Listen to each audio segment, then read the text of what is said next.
Sentei. Beleza, então o que a gente vai falar agora? A gente vai ver um caso de uso na prática sobre tudo isso que a gente falou hoje, né? Vamos pincelar algumas coisas, vamos discutir algumas coisas, vamos entrar aqui no código, vamos mostrar para vocês, enfim. A gente escolheu um case que eu particularmente gosto bastante, que é um case de tempo real, que faz as coisas ficarem um pouquinho mais complexas, tá? E aí a gente vai conversando melhores práticas, o que foi feito, o que não foi feito, implementações, abram perguntas o quão possível, que aqui a gente vai entrar no detalhe da implementação como um todo. Quer explicar? Desenho legal. Vamos lá, gente. Vamos colocar uma situação que a gente já está acostumado, tá? Então, qual que é a ideia aqui? Temos aqui informações de corrida. Os microserviços vão popular isso dentro de um tópico de Kafka, só que aí o nosso cliente quer acessar esse dado usando Lakehouse. Então, a gente vai implementar isso aqui usando um connect, um object storage. Quem conhece Miel, levanta a mão. Ótimo, pouca gente. Gostei. A gente vai criar uma tabela delta e vai acessar. Quem conhece Trino? Levanta a mão. Isso, para quem não conhece, vai ficar depressivo a partir de agora, viu? Para entregar para esse camarada aqui na ponta. Bem, beleza. E o que a gente está usando aqui? A gente está usando algumas coisas muito legais no mercado que são realidades de qualquer mercado, de qualquer área, de qualquer segmento. A gente está trabalhando com o conceito de microserviços, então hoje sim os microserviços, os engenheiros de software, os desenvolvedores criam microserviços para interagir com sistemas. Na maioria das vezes, eu digo a maior porcentagem delas, essa interação acontece por um sistema de Pub Message Queue, né? E aí a gente sabe que um sistema de Pub Message Queue é um pouquinho diferente de um sistema de streaming, mas o Kafka é de facto para isso, tá? Não existe hoje ainda ninguém que consiga bater o Kafka em relação a, eu diria, penetração no mercado. Então hoje o Kafka está em todas as maiores empresas do globo. New York Times, Airbnb, Waze, Uber, Netflix, cara, tá em milhares de empresas, tá? Inclusive o drone que mexe lá em Marte é Spark Kafka. Então, tudo geralmente você vai ter... Um sistema de analytics é impossível você ver um sistema de streaming e que o cara não conhece Kafka. Então, o Kafka é, de fato, um sistema mais importante para o aglomerado de streaming.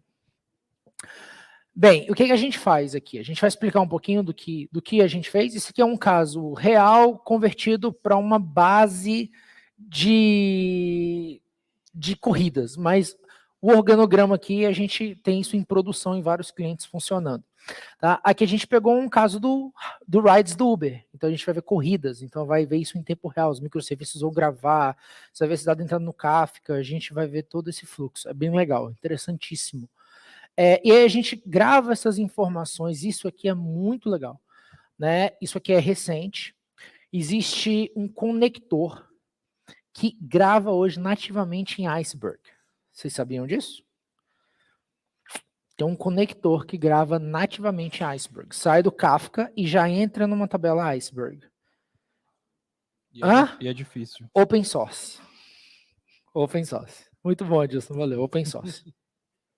Esse dado entra no meu Lakehouse e daí a gente vai ver um cara chamado Trino. Gente, eu quero que vocês prestem atenção na figura do Trino. Abra o site do Trino, por gentileza. Eu quero que vocês olhem o que ele é, beleza? Ó, aqui está a Terra.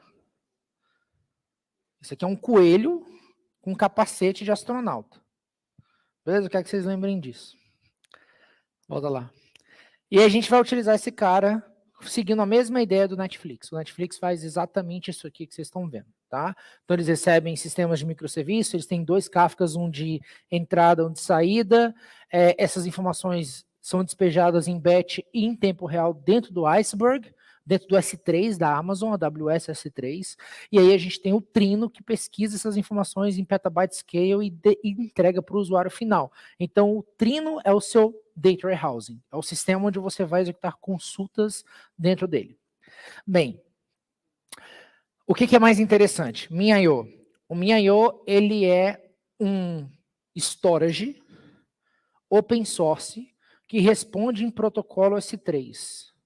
Ou seja, você pode instalar ele no Docker, você pode colocar ele no Kubernetes, você pode botar ele numa máquina e ele entende, as aplicações entendem que você está conectando com o S3.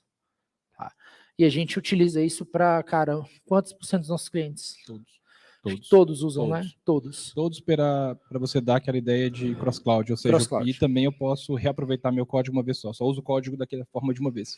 Eu tenho S3 no AWS, no GCP e no Azure. Né?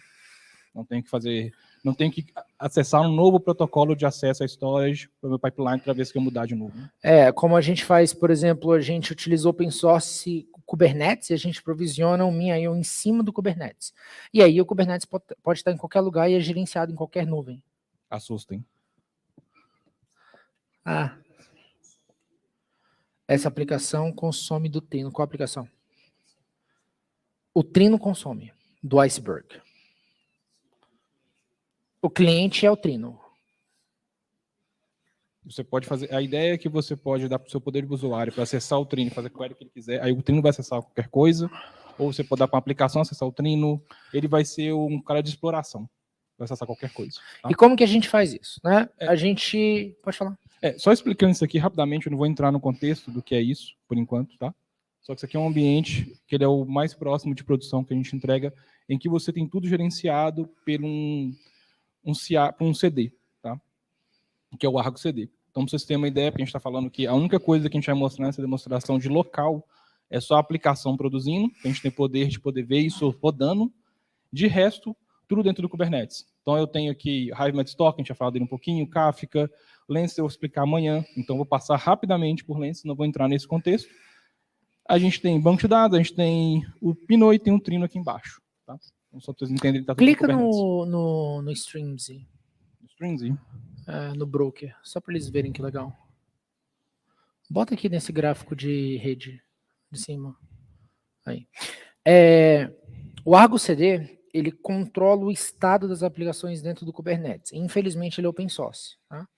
Então, o que você consegue fazer com ele? Você consegue dizer que ele é a fonte de verdade que controla os estados ou tudo que está dentro do seu Kubernetes. E ele controla isso pelo Git. Então, se você fizer uma mudança no Git, ele reverbera essa mudança para você aqui. Tá? E você tem toda a parte gráfica e assim por diante. Então, a gente, em produção, gerencia todas as aplicações do cliente dentro do Argo CD. Então, a gente tem tudo isso, os Helms e todas as instalações do Kubernetes lá no repositório, e a gente utiliza o Argo CD para provisionar esse cara e ficar usando o Git como fonte de dados para aplicar o estado desejado dentro do Kubernetes. E aí, tanto faz qual Kubernetes a gente está, né? Na Amazon a gente tem o EKS, no Google a gente tem o DKE, e no Azure a gente tem o AKS, que são serviços de Kubernetes gerenciado. O que é o Kubernetes? É um gerenciador de containers, tá? É basicamente o que roda na Google, desde 2011, 12. O Borg nasceu o Kubernetes, assim por diante. Hoje é a tecnologia mais utilizada do planeta, tá? Terra inteiro. Todas as nuvens utilizam, todos os clientes SaaS utilizam, todos os clientes PaaS utilizam. Se você faz produto, impossível você não utilizar Kubernetes. Então, a gente acredita muito nisso, além de você ter a possibilidade de utilizar multi-cloud. Beleza, o que eu quero mostrar aqui? Abre a aplicação. Vamos começar da primeiro, né? Vamos começar do começo. Começar por partes aqui. Abre o código do Kafka para mim.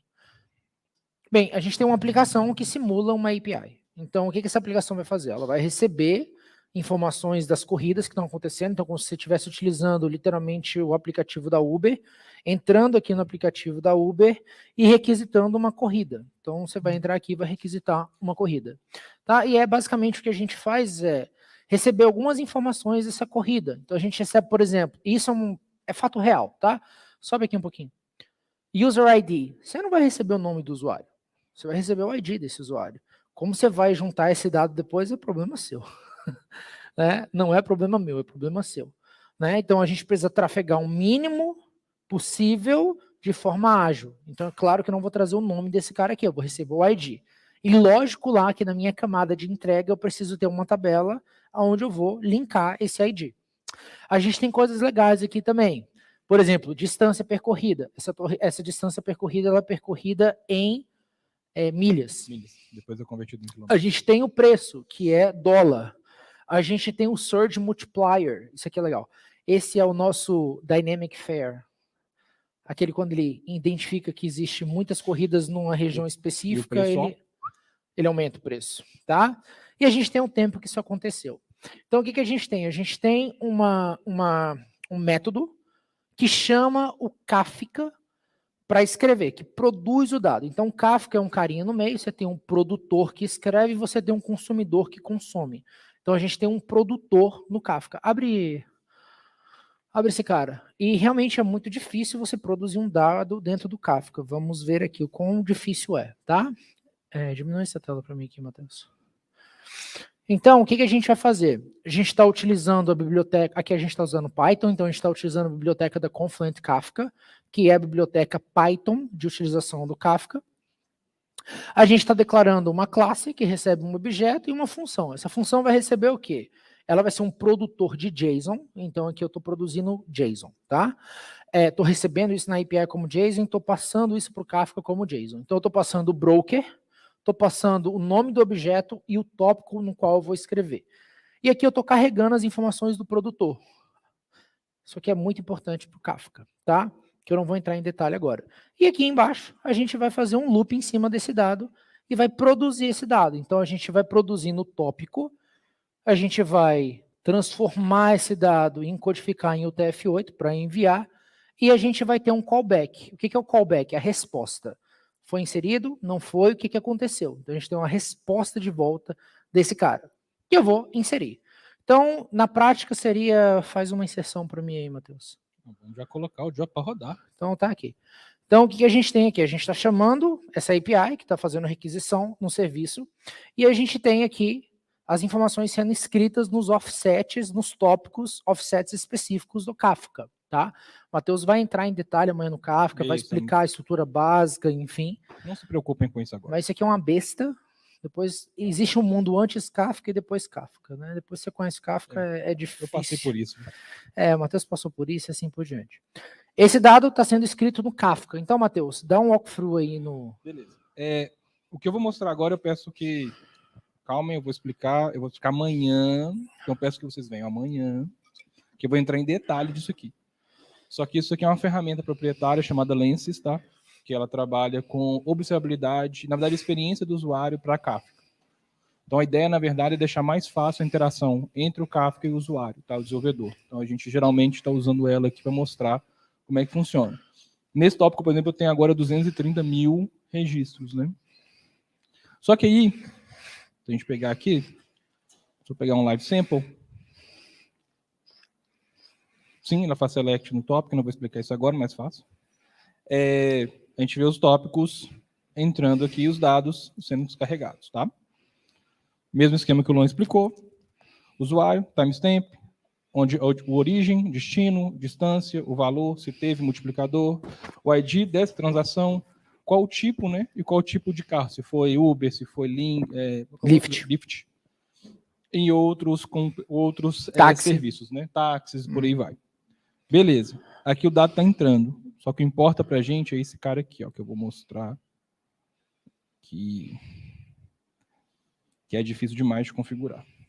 Beleza. Só rapidinho, o que é um connect? Né? Você tem um cluster que faz a habilidade de integração muito fácil no Kafka. Então, em vez de você ficar escrevendo aplicações para integrar sistemas, o Kafka tem um módulo chamado Kafka Connect, que ele entrega conectores já feitos pela comunidade ou por empresas. Então, você já tem um conector com S3, você tem um conector com o Blob Storage, você tem conector com banco, com SQL Server, e aí você pode consumir ou escrever. Então, aqui nada mais é do que o que a gente está implicando de configuração para poder fazer. Então, beleza. Vamos lá, gente. Classe do conector, esse é um conector da tábula, que a gente explicou. Aqui é o meu endpoint, que ele vai acessar o arquivo do Delta, né, do Iceberg. Então, um S3 endpoint. O meu segredo, por favor, ignorem isso aqui. O catálogo que eu estou usando, tá? Isso aqui é padrão, porque eu estou usando S3 I/O. Então, na documentação da tábula, está bem descrito quais tipos de catálogo de implementação que vocês podem estar utilizando, tá? Dependendo do storage que vocês estão usando. Vocês lembram que eu falei para vocês do catálogo? Lembra que tem Hive Metastore, S3, Apache NES, JDBC, API. Então aqui, ó, aqui eu estou falando que eu vou utilizar essa classe e eu estou falando que o catálogo ele está dentro do Minha.io. Eles podem copiar a senha, porque uma coisa legal de quando você está dentro do Kubernetes, você tem os IPs específicos e você chama os serviços dentro dele. Então aqui eu estou passando o nome, o namespace e o endereço local. Então não tem como ninguém acessar porque não está constraint, não está exposto. Tá? Então tem aqui meu tópico que eu quero acessar. Eu estou usando uma task igual a 1, eu quero abrir só uma thread de task. Aqui eu passo informações de regiões do S3, por exemplo, eu estou usando aqui o padrão WishEst1.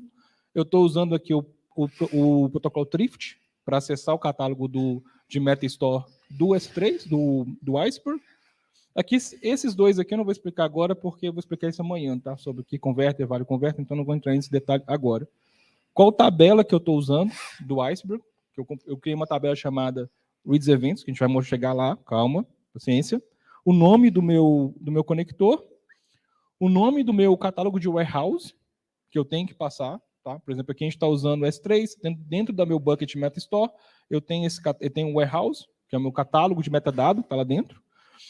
Eu estou usando o valor do tipo Hive, e esses dois são o tipo de serialização que eu estou usando, tá? Eu estou falando que o meu valor é string, a minha chave é string, o meu valor é JSON. Basicamente, tudo que está armazenado no Kafka, tudo que está no Kafka é binário, tá? Então, o produtor ou o consumidor que tem a responsabilidade de deserializar ou serializar esse dado. Então, quando a gente fala aqui que você está fazendo em JSON, enfim, eu estou falando como eu vou ler o dado que é binário, como eu vou serializar ou deserializar ele. Tá? Minha aplicação está rodando aqui no fundo, vocês estão vendo aqui ela mudando um pouquinho. Se a gente for aqui embaixo, tá? Eu consigo ter algumas métricas que o Lancet te entrega de mensagens lidas, mensagens enviadas, o Trader te entrega isso também dentro lá.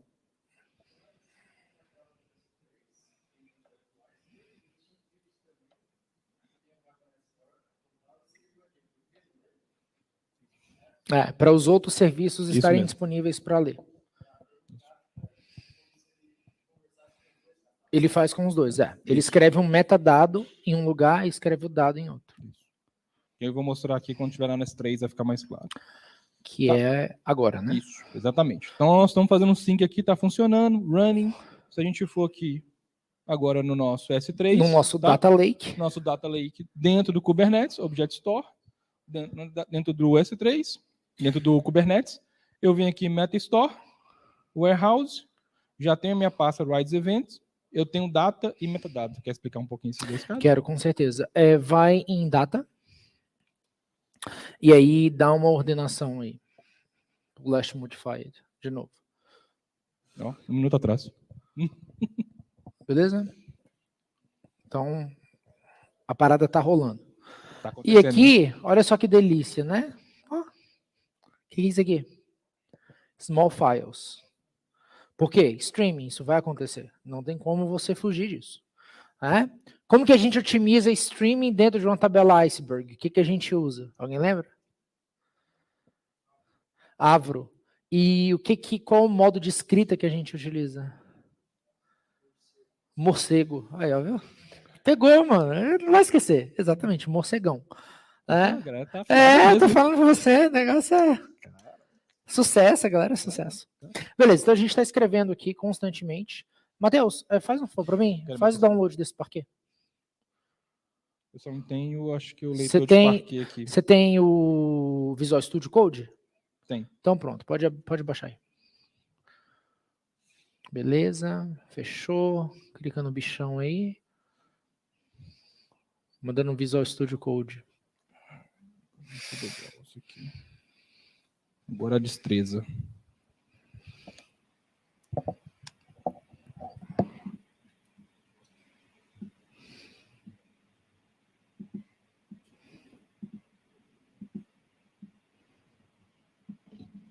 Gente, a destreza não é a minha maior forte. Tá?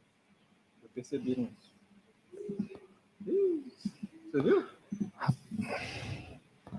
Que couro. Dá um open lá. Dá um open lá no Visual Studio. Open. Aqui, na verdade, não é mais fácil, né? Open, sempre mais fácil. Dá um open.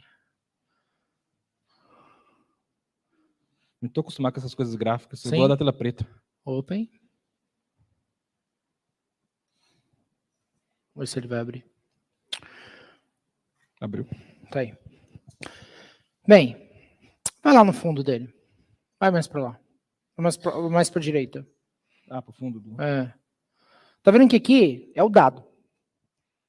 Não tem nada aqui, não tem metadado. É o dado, literalmente, que está vindo lá do tópico, está sendo escrito pelo conector do Connect. Não, sim, mas eu estou falando, esse aqui é o dado. Tá? Esse aqui é o Agora, mensagem, se você pegar. Copia esse nome do arquivo aqui para mim. Deixa ele pronto. Vamos lá no Minha.io. Vamos lá no Minha. Isso, copia ele aí. Beleza. Olha que legal. Agora vamos lá no Minha.io. E agora volta um folder. Vamos em metadado. Lembra que a grande magia é o metadado, né? Olha só que legal.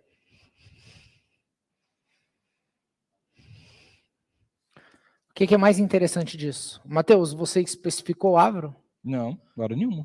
E não tem nada no meu conector. O default não é parquet? Por que ele escreveu Avro?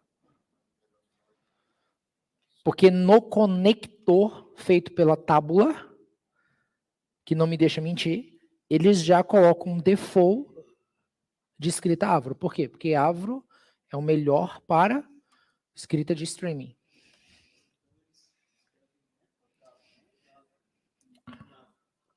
Uhum. Isso, metadado em Avro, exatamente. Então tá aqui, ó. Vamos, eu não sei se você vai conseguir abrir Avro, mas tem algumas informações legais aqui. Deixa eu pegar essa aqui, ó. Faz um download dela. É 18 e 15, que eu acredito, a de cima. Não, a de baixo.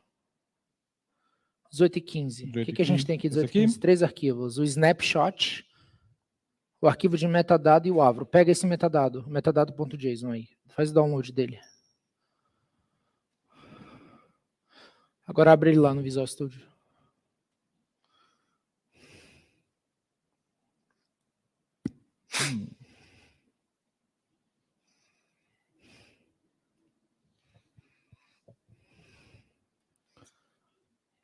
Agora dá um Ctrl V, dá um find aí naquele arquivo. Tira o ponto parquet, vê se ele vai achar. Não deve estar nesse arquivo. Mas o que a gente vai ver aqui? Ó? Olha só que legal. Isso aqui é um metadado que a gente está vendo, um pedaço desse metadado aqui, que não está no catálogo. Mas aqui a gente tem as informações da coluna, vai descendo.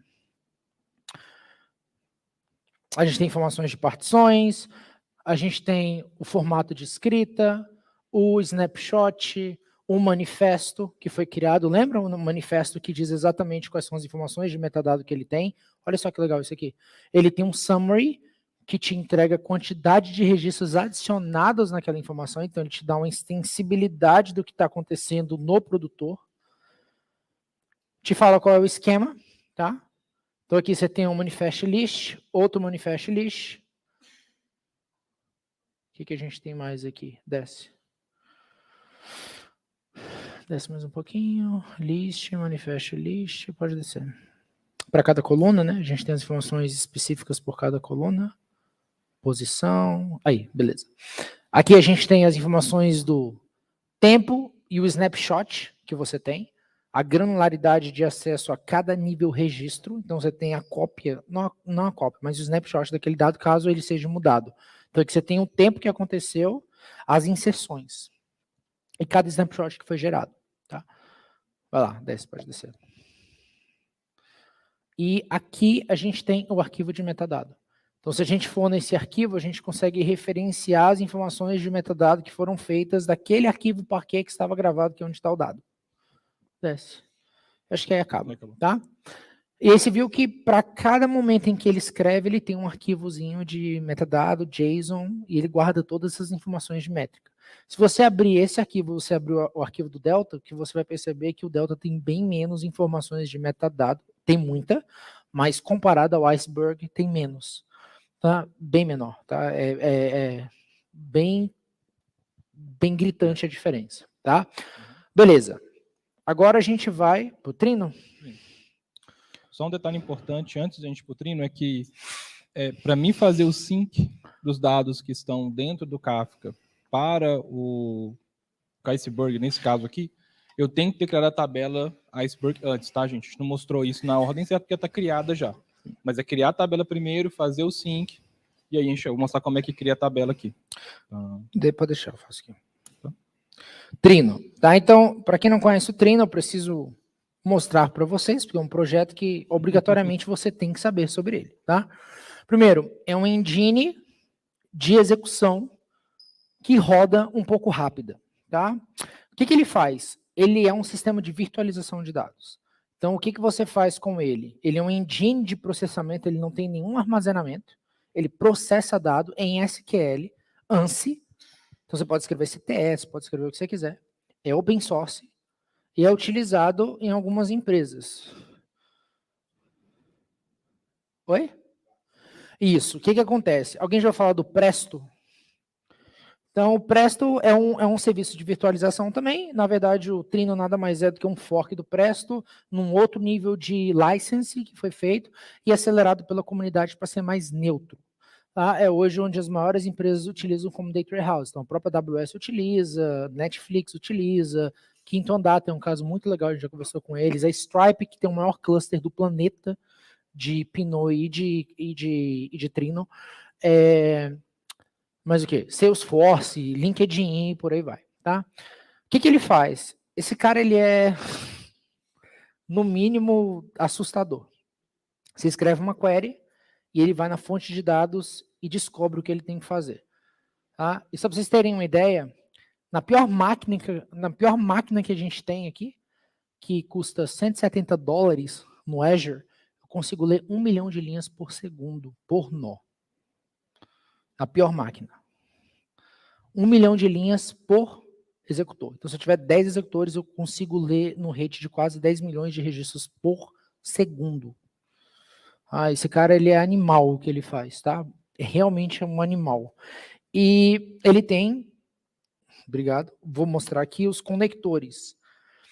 E basicamente fala, cara, eu conecto com um bocado de coisa. E isso é muito legal, porque eu consigo conectar com tudo que você pensar aqui.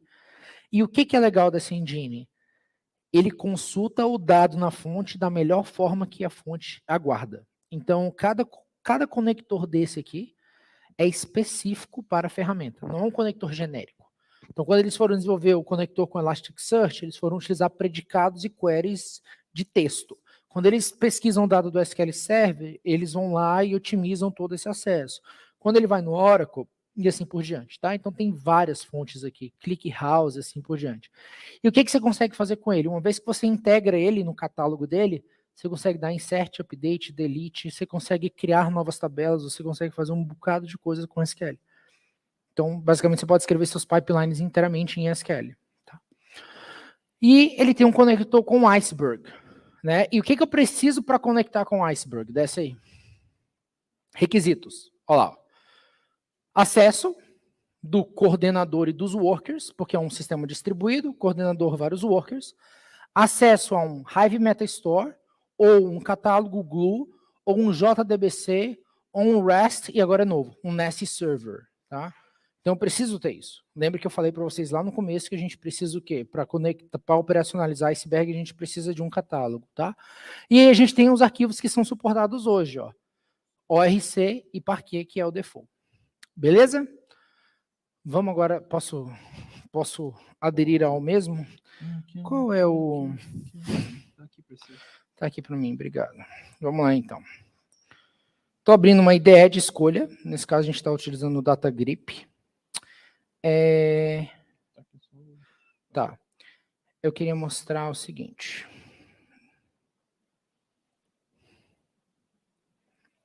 Sei que eu sou 80.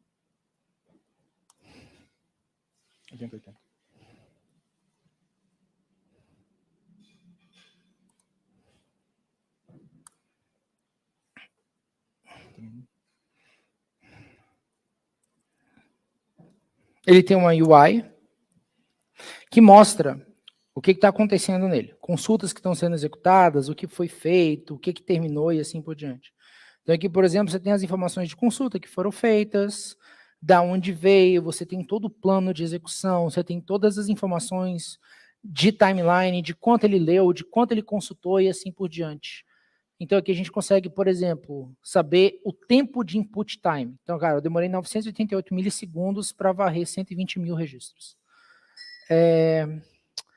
Quantidade de gigas que ele gastou, qual é a query, quais são os... Quantos workers você colocou aqui? 5. 5 workers Tá para trabalhar. Quantos gigas cada worker? 4. 4 gigas cada worker. A gente consegue fazer umas coisinhas legais. Tem informações de performance, tem quais são os estágios e assim por diante. Então, ele é um virtualizador.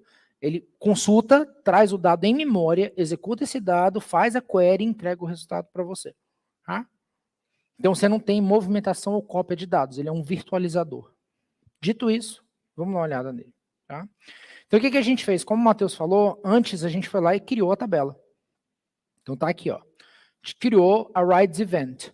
Então, Iceberg, que é o catálogo do Trino, como ele se conecta, Default, que é o esquema, e o Rides Event, que é a tabela. Então, a gente criou essa tabela aqui, tá? E aí a gente pode, bota aí, Matheus, Describe Iceberg Default Rides Event. Vamos descrever essa tabela. Tá vendo que a gente está utilizando SQL, né? Beleza. Então aqui eu descrevo, eu sei as informações, né? Eu sei qual metadado essas informações aqui que estão. Lembrando que essas informações de metadados estão conectadas com o Thrift. Você tem aí o YAML? Fácil? Do qual isso aqui é do Trino. Do Trino. Trino. Quando você configura o Trino, você fala para ele o seguinte, olha, você vai se conectar com o Iceberg e tá aqui as credenciais para você acessar o meu catálogo. Então o Matheus vai abrir aí, é legal mostrar para vocês.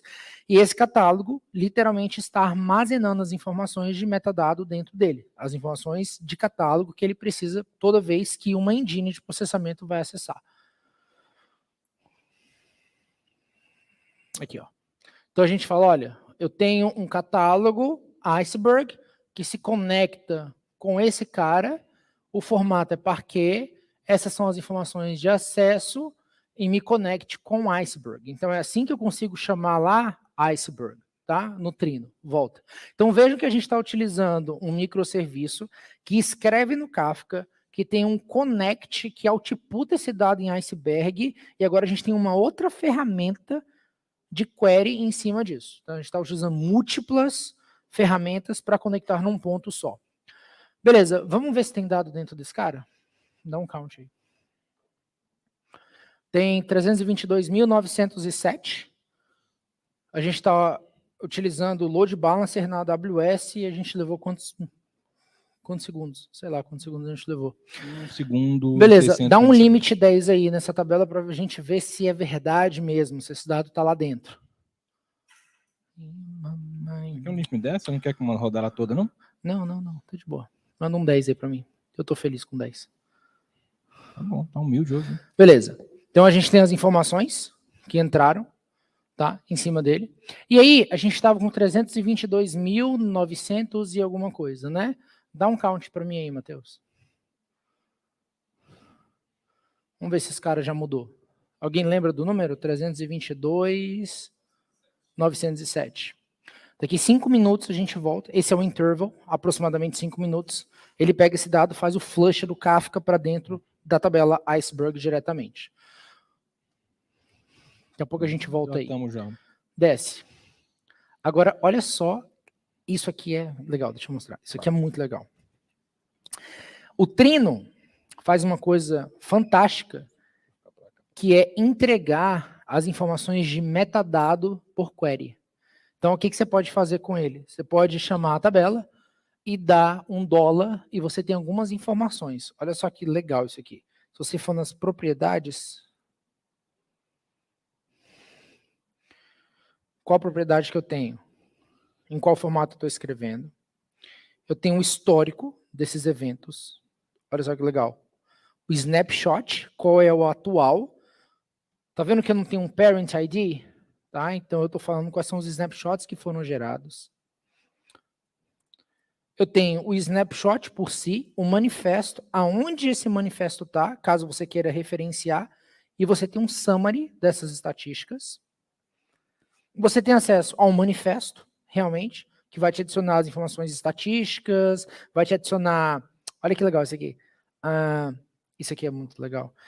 Added data files count, adicionou um arquivo, e added rows count, 24 mil. Então, dentro de um arquivo tem 24 mil registros. Existing data files count, existing rows count, deleted files, lembra que eu falei do puffing e do deleted? Tá aqui. Se a gente fizer um delete, esse cara vai aparecer aqui. A gente tem as partições, que são concebidas. Então, aqui a gente tem 322.907, 24 arquivos, estão divididos esses registros, o size desse tamanho e as informações estatísticas desse cara. E, por fim, um arquivo físico. Então, você consegue saber exatamente onde está aquele arquivo físico e quantos registros tem por arquivo. Então, quando eu preciso fazer um count, eu nem toco o arquivo. Eu toco só metadado. Isso é lindo, né? Além de outras coisas que a gente faz. Né? Vamos fazer umas coisinhas legais aqui. Vamos envolver um pouquinho a query, vamos pegar o path e vamos pegar o file mode file time. Então, eu estou trazendo a tabela, tá vendo? Só que agora eu estou adicionando dois campinhos aqui, que se chama path e file mode file time. Olha só que legal. Eu consigo saber qual path que aquele registro está pelo Trino. Então, eu sei que esse registro, se eu for nesse arquivo, ele vai estar aqui, e a hora em que ele foi escrito. Lembrando que o file modified date, ele já está como cláusula de particionamento automática, por causa do timestamp. Tá? Beleza, vamos para o próximo. E aí, adiciona esse path aqui, Matheus. Isso. Consulta esse path para mim. Vamos ver se ele aparece aí. Eu consigo saber quais são os dados que estão dentro de um path específico, ou seja, dentro do arquivo físico especificamente. Eu estou acessando o arquivo? Não. Metadado, né? Que eu estou buscando o metadado desse dado a partir do path, porque eu estendi esse arquivo, né? Olha só que legal. E se eu quiser fazer isso? E se eu quiser saber o que aconteceu, qual era o estado da minha tabela, qual era o snapshot da minha tabela, neste momento aqui? Não sei se a gente vai ter 24, tenta aí. Tem.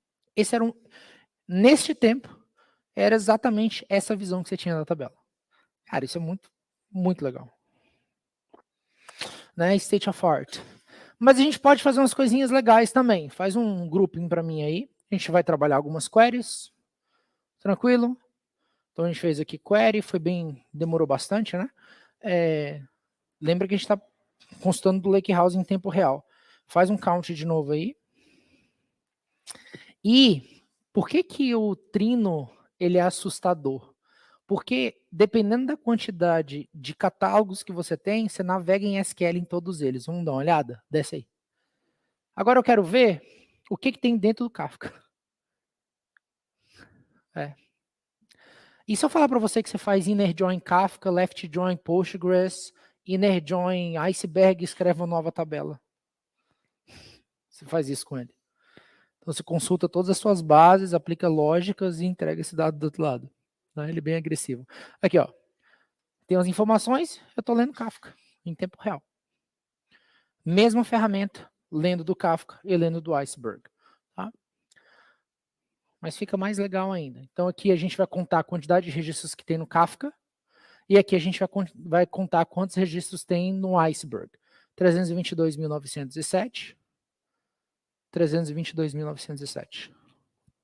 Tá? Então os dados estão batendo exactly one semantics funcionando. Escrevendo, recebendo e não duplicando esse dado. Bem, agora olha isso aqui. Aqui o negócio começa a ficar bem depressivo. Olha o que eu vou fazer. Eu vou criar um CTES nele. Cara, isso aqui é lindo demais. Ó, eu vou falar o seguinte, ó. Cria uma tabela chamada Grouped Data e você, na verdade, agrupa essas informações para mim. Cria essa tabela. Você já criou. Beleza, o que ele fez? Vamos lá no Minha.io? Vamos ver o que ele fez lá? Não. É uma tabela. Olha lá, ó. Com dado e metadado.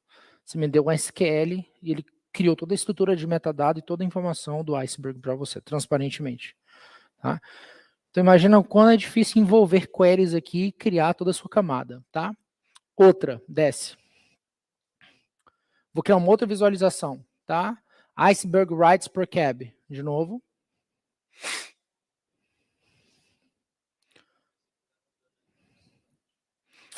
Não, ele está materializando. Create table. Eu estou dando um setas, create tables é select. Né? Rights per cab. Tá aí. Seu dado e metadado. Volta lá. Acesse esse dado.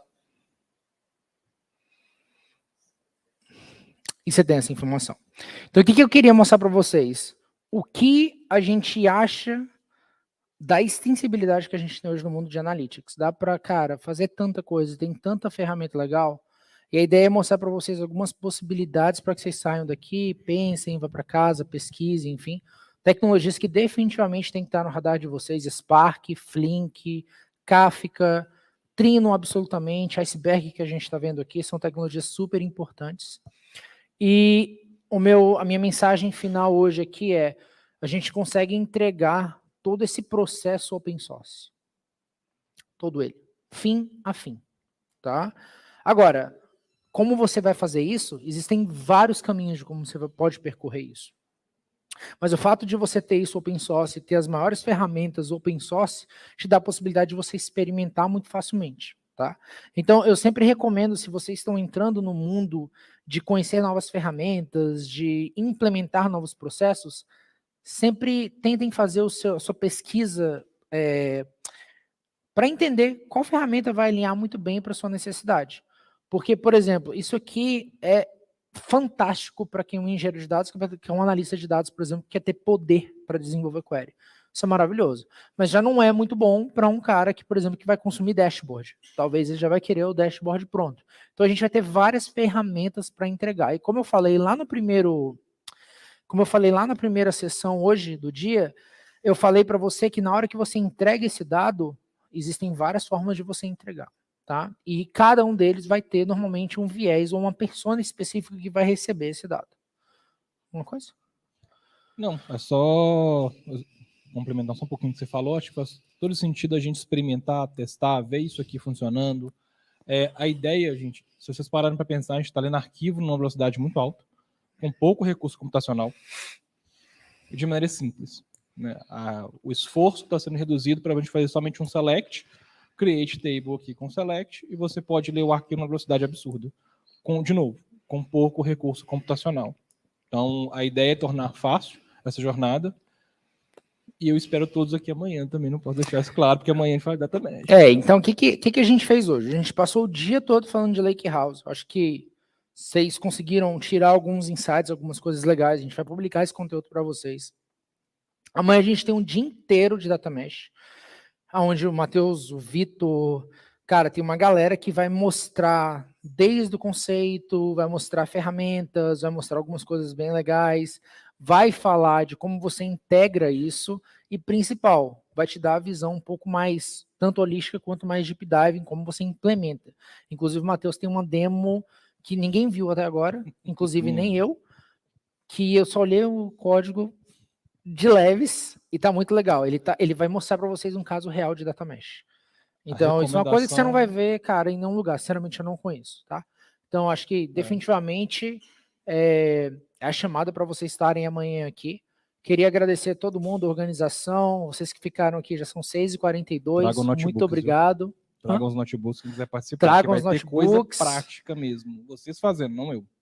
E é isso, gente. Agradecer pelo dia de hoje e amanhã a gente tem mais.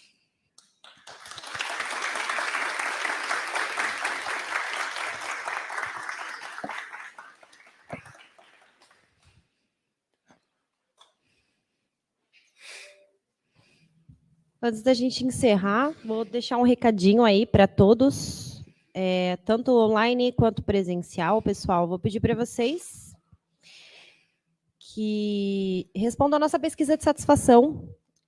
Tem um QR Code na tela, também o link aí no chat para todos. É só informar o ID dessa série de eventos, que são os 2 dias, né? Ontem e hoje, que é o hoje e amanhã. S1198. Sua opinião é muito importante para nós. Muito obrigada a todos que participaram ao vivo, aos que verão vídeos sob demanda no canal do YouTube. Uma excelente noite a todos e nos vemos amanhã aqui no Reactor São Paulo. Último recado.